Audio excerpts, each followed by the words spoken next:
ناظرین، میں یہاں ایک بات بالکل واضح کرنا چاہتا ہوں کہ والدین کی تربیت اپنی جگہ اہم ہے، لیکن اس کا مطلب یہ نہیں کہ بڑی ٹیکنالوجیز کمپنیاں اپنی ذمہ داری سے بری ہو جائیں۔ اگر کوئی کمپنی اربوں لوگوں کے لیے ایک ایسا ڈیجیٹل انوائرمنٹ بناتی ہے جس میں الگوریدم یہ طے کرتا ہے کہ ایک بچہ اگلی ویڈیو کیا دیکھے گا، کون سا کنٹینٹ اس کے سامنے آئے گا، اسے کتنی دیر بعد نوٹیفیکیشن ملے گا اور اسے کتنی دیر پلیٹ فارم پر رکھا جائے گا، تو پھر اس کمپنی سے سوال ضرور ہونا چاہیے، آپ نے اپنے منافع کے ساتھ بچوں کے مستقبل کی ذمہ داری بھی اٹھائی ہے یا نہیں؟ والدین سے کہنا آسان ہے کہ اپنے بچوں کو موبائل نہ دیں، لیکن سوال یہ ہے کہ حکومتیں اور ٹیکنالوجیز کمپنیاں بچوں کو محفوظ ڈیجیٹل انوائرمنٹ فراہم کرنے کی ذمہ داری سے آزاد ہیں؟ میرا جواب ہے نہیں۔ حکومتوں کی ذمہ داری کیا ہے؟ ناظرین، حکومت صرف ٹیکس لینے، سڑک بنانے اور بجلی دینے کا نام نہیں، حکومت کی ایک بنیادی ذمہ داری یہ بھی ہے کہ اپنی عوام خصوصاً بچوں نوجوانوں کو ایسے خطرات سے محفوظ رکھے جن کے اثرات پوری نسل پر پڑ سکتے ہیں۔ اگر کسی پلیٹ فارم کے بارے میں قابل اعتماد ثبوت سامنے آئے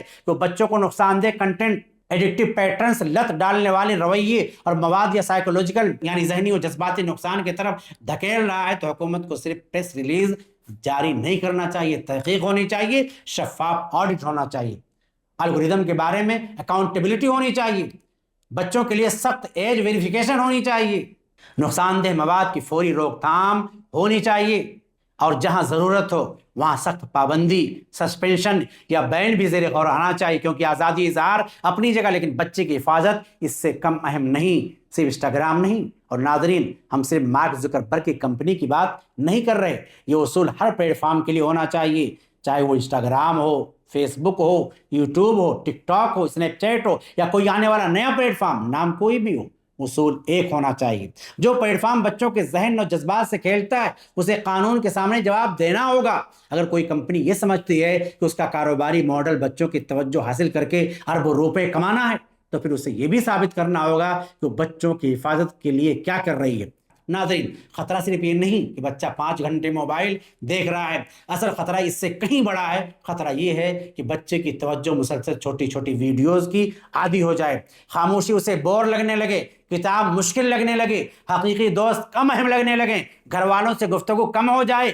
اور اس کی خوشی کا پیمانہ لائکس، کمنٹس، ویوز اور فالوورز بن جائیں۔ اس سے بھی بڑا خطرہ یہ ہے کہ بچہ اسی عمر میں ایسا کنٹینٹ دیکھے جسے سمجھنے کے لیے اس کی ذہنی پختگی ابھی تیار نہ ہو۔ ایک الگوریدم بچے کے ہاتھ میں صرف ویڈیو نہیں دے رہا ہوتا ہے، وہ آہستہ آہستہ اس کی دلچسپی، سوچ اور ترجیحات کو بھی شیپ کر سکتا ہے۔ اس لیے یہ صرف ٹیکنالوجی کا مسئلہ نہیں، یہ نسلوں کی حفاظت کا مسئلہ ہے۔ ناظرین، آج فکر و نظر کے ذریعے ہم دنیا کی تمام حکومتوں سے ایک سنجیدہ اپیل کرتے ہیں، بچوں کو صرف کنزیومر نہ سمجھا جائے، انہیں صرف مارکیٹ نہ سمجھا جائے، انہیں صرف ایڈورٹائزنگ ریونیو کا ذریعہ نہ سمجھا جائے، وہ ہماری نسل کا مستقبل ہے۔ اگر کوئی ڈیجیٹل پلیٹ فارم بچوں کو نقصان پہنچا رہا ہے تو حکومتیں صرف یہ نہ کہیں والدین اپنے بچوں کو دیکھیں، بلکہ پلیٹ فارم بنانے والوں سے بھی پوچھیں آپ نے کیا کیا،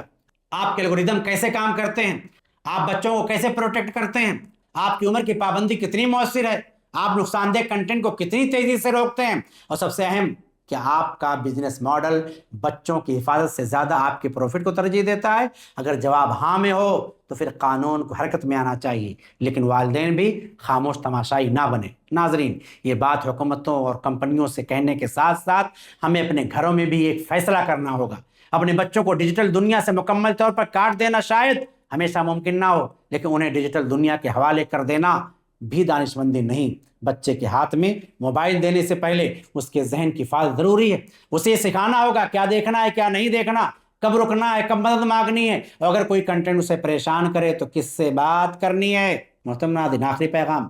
امریکہ کی عدالت میں آج جو مقدمہ چل رہا ہے اسے صرف ایک قانونی جنگ سمجھ کر نظر انداز نہ کیجیے، یہ آنے والے وقت کی ایک وارننگ بھی ہو سکتی ہے۔ آج سوال انسٹاگرام کا ہے، کل کوئی اور پلیٹ فارم ہوگا، آج ایک الگوریدم ہے، کل اس سے کہیں زیادہ طاقتور آرٹیفیشل انٹیلیجنس ہوگی۔ اگر ہم نے آج بچوں کے ڈیجیٹل حقوق، ذہنی تحفظ اور آن لائن سیفٹی کے بارے میں مضبوط اصول نہ قائم کیے تو کل مسئلہ کہیں زیادہ بڑا ہو سکتا ہے۔ اس لیے ہماری آواز واضح ہونی چاہیے، بچوں کے ذہن کاروبار کی منڈی نہیں ہے، بچوں کی توجہ کسی کمپنی کی ملکیت نہیں، اور کوئی پلیٹ فارم اس حق کے ساتھ پیدا نہیں ہوا کہ ہماری آنے والی نسل کی ذہنی دنیا کو اپنی مرضی سے شیپ کرے۔ حکومتوں کو چاہیے کہ ایسے پلیٹ فارمز کی سخت نگرانی کریں، جہاں جرم یا نقصان ثابت ہو وہاں سخت کارروائی کریں، جہاں بچوں کے تحفظ کے لیے پابندی ضروری ہو وہاں پابندی لگائیں، اور اگر کوئی پلیٹ فارم بچوں کی حفاظت کی بنیادی اصولوں کو مسلسل نظر انداز کرے تو اس کے خلاف کارروائی صرف عدالت تک محدود نہ رہے بلکہ عوامی تحفظ کے لیے سخت ترین قانونی قدم اٹھایا جائے۔ ناظرین،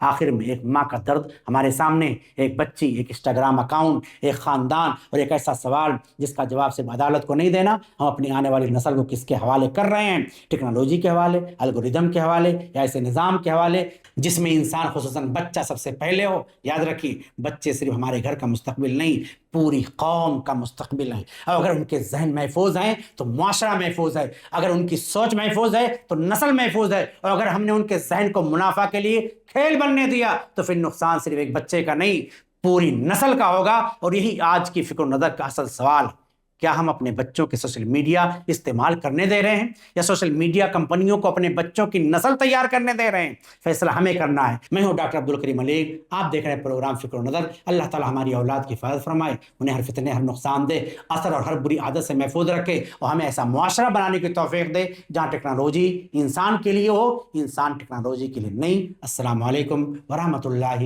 وبرکاتہ۔